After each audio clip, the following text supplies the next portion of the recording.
Hello मेरे प्यारे students, क्या हाल चाल। हमें उम्मीद है आप सब स्वस्थ होंगे, मस्त होंगे और आप सबकी तैयारी एकदम शानदार तरीके से चल रही होगी।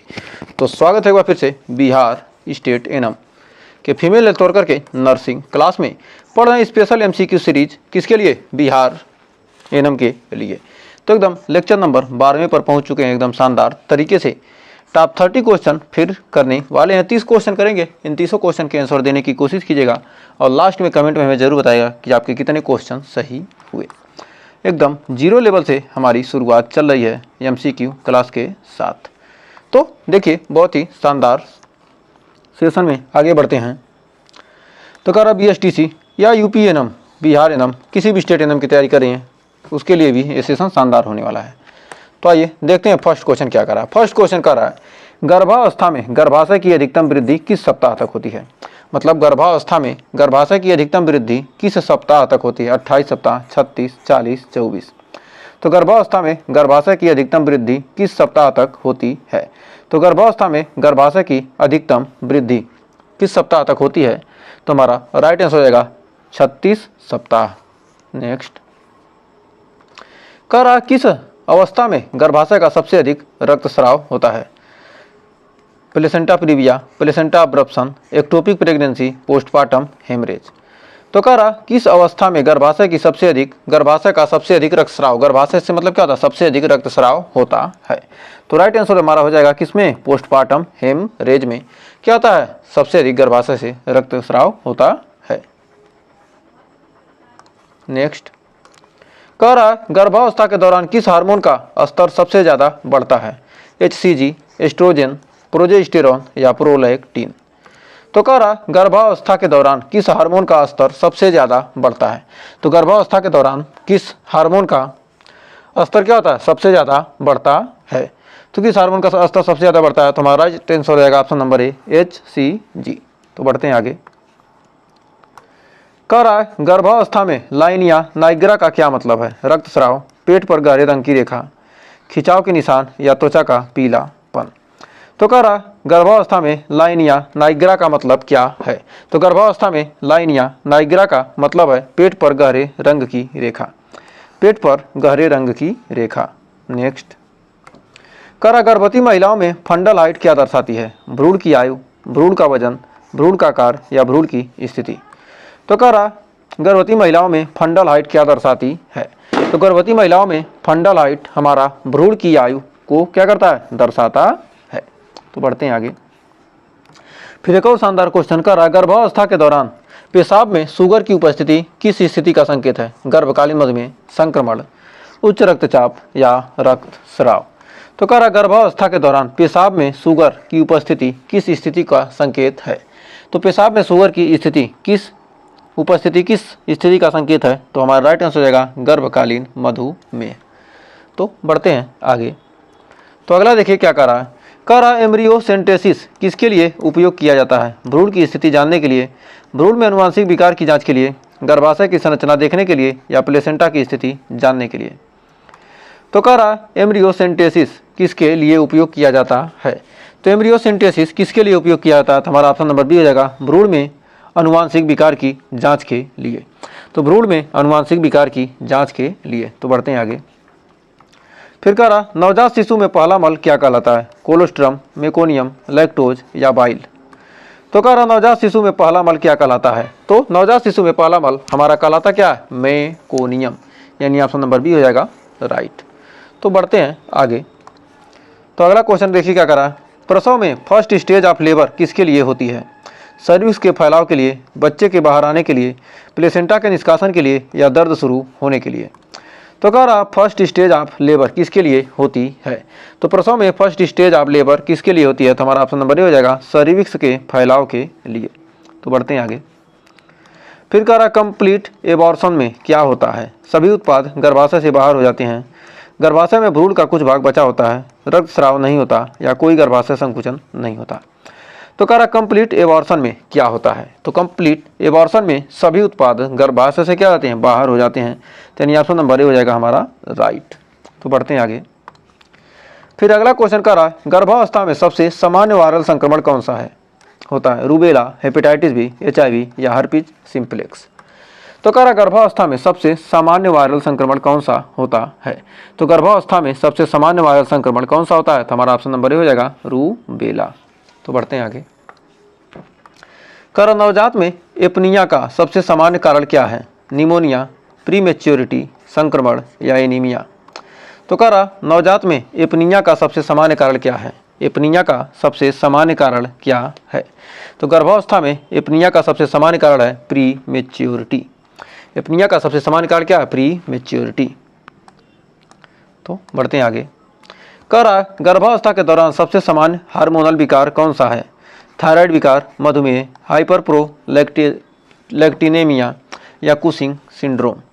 तो कह रहा क्या गर्भावस्था में के दौरान सबसे सामान्य हार्मोनल विकार कौन सा है?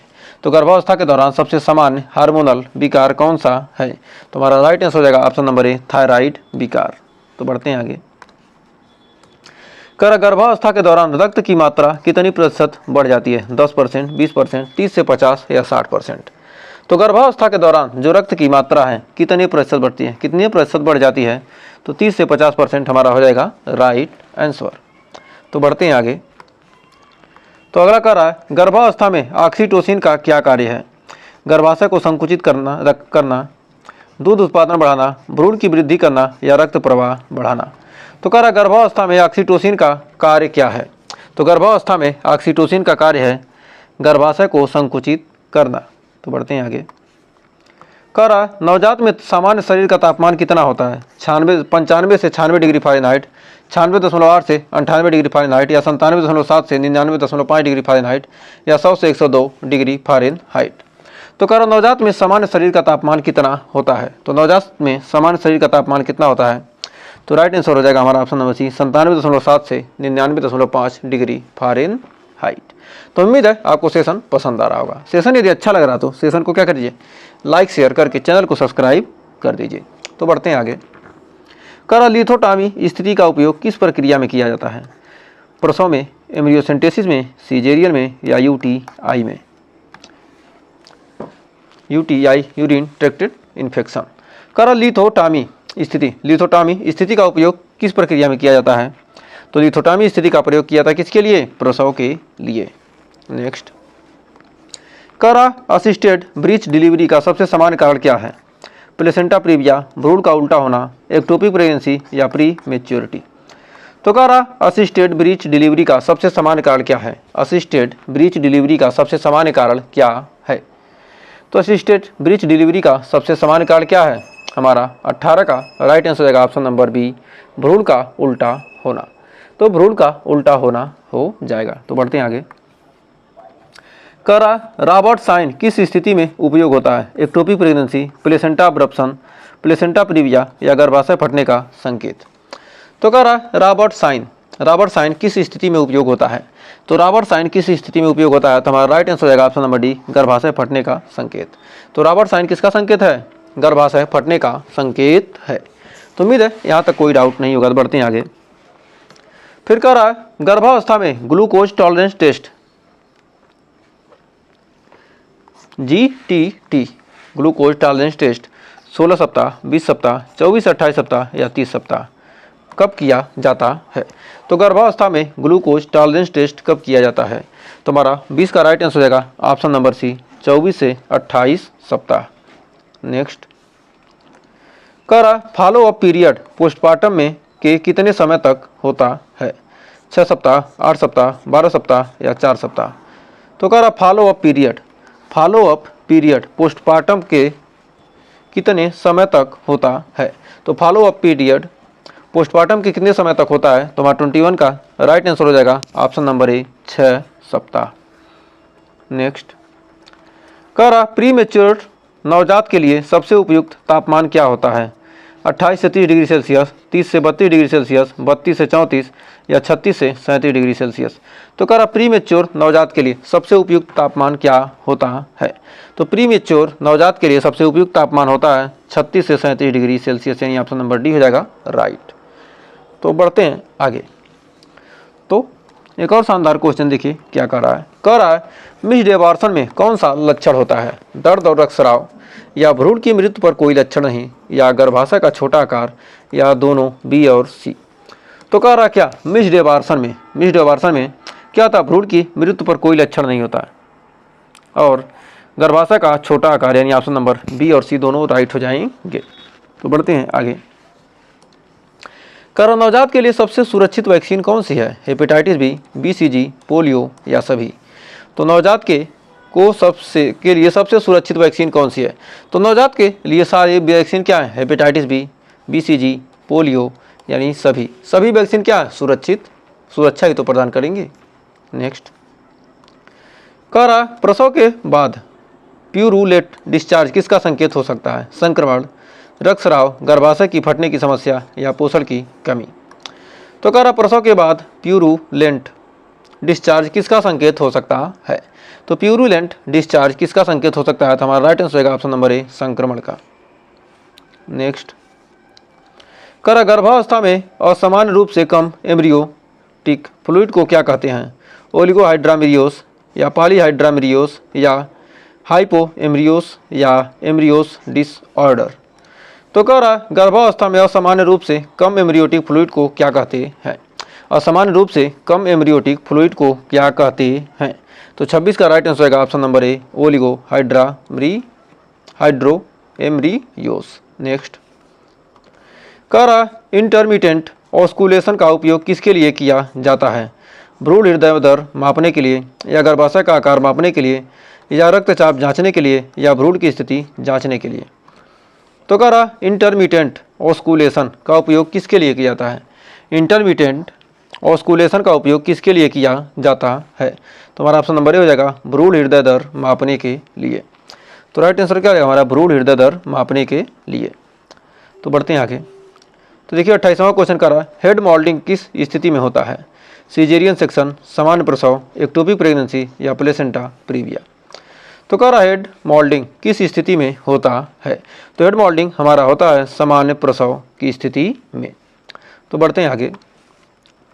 कह रहा गर्भवती महिलाओं के लिए डबल मार्कर टेस्ट क्यों किया जाता है, भ्रूण की स्थिति जानने के लिए या क्रोमोसोमल असामान्यता का पता लगाने के लिए या प्रीक्लेम्सिया जांचने के लिए या न्यूरल ट्यूब दोष जानने के लिए। तो कह रहा है गर्भवती महिलाओं के लिए डबल मार्कर टेस्ट क्यों किया जाता है, तो हमारा राइट आंसर हो जाएगा क्या, क्रोमोसोमल असामान्यता का पता लगाने के लिए क्या कौन सा टेस्ट किया जाता है, डबल मार्कर टेस्ट किया जाता है। तो ये सब टेस्ट दूसरे चीज़ के लिए होते हैं और क्या डबल मार्कर टेस्ट किसके लिए होता है, क्रोमोसोमल असामान्यता का पता लगाने के लिए होता है। नेक्स्ट और लास्ट क्वेश्चन हमारा कह रहा है नवजात में वेट लॉस का सबसे सामान्य कारण क्या होता है, नवजात में वेट लॉस का सबसे सामान्य कारण क्या है, पाचन समस्याएं नहीं, तरल पदार्थ का नुकसान हो सकता है, पोषण की कमी नहीं, संक्रमण नहीं। तो होगा क्या, कह रहा है नवजात में वेट लॉस का सबसे सामान्य कारण क्या है, तरल पदार्थ का नुकसान, यानी विशेष करके सबसे सामान्य कारण ही है। तो उम्मीद है आपको 30 क्वेश्चन क्लियर हो गए होंगे। तो 30 में आपके कितने क्वेश्चन सही हुए हमें कमेंट में ज़रूर बताइएगा। सेशन पसंद आया तो सेशन को लाइक, शेयर और चैनल को अभी तक सब्सक्राइब नहीं किए तो सब्सक्राइब पहले कीजिए, क्योंकि सब्सक्राइब करेंगे नहीं तो आपको नोटिफिकेशन मिलेगा नहीं तो आप सारे वीडियो को देख पाएंगे नहीं। तो इसलिए क्या कीजिए, चैनल को सब्सक्राइब कीजिए, जो भी वीडियो पड़ेगा आपको नोटिफिकेशन मिल जाएगा एकदम शानदार तरीके से। यदि आपको किसी भी क्वेश्चन में डाउट हो कमेंट में बताइए, और सेशन किसी भी टॉपिक पर आपको वीडियो चाहिए तो टॉपिक को ज़रूर बताएँ। कोई भी वैकेंसी आ रही है कि आपको चाहिए कि सर इस वैकेंसी में क्या है, कैसे फॉर्म भरा जाएगा, कोई भी डाउट हो किसी भी वैकेंसी को लेकर, कोई भी फॉर्म भरने को लेकर, सारे डाउट आपको यहीं पर क्लियर किए जाएंगे। तो बस आपको क्या करना है, सेशन को लाइक शेयर करके चैनल को सब्सक्राइब कर लेना है। तो मिलते हैं नेक्स्ट वीडियो में कुछ और क्वेश्चन के साथ, कुछ और टॉपिक के साथ। तब तक के लिए टेक केयर।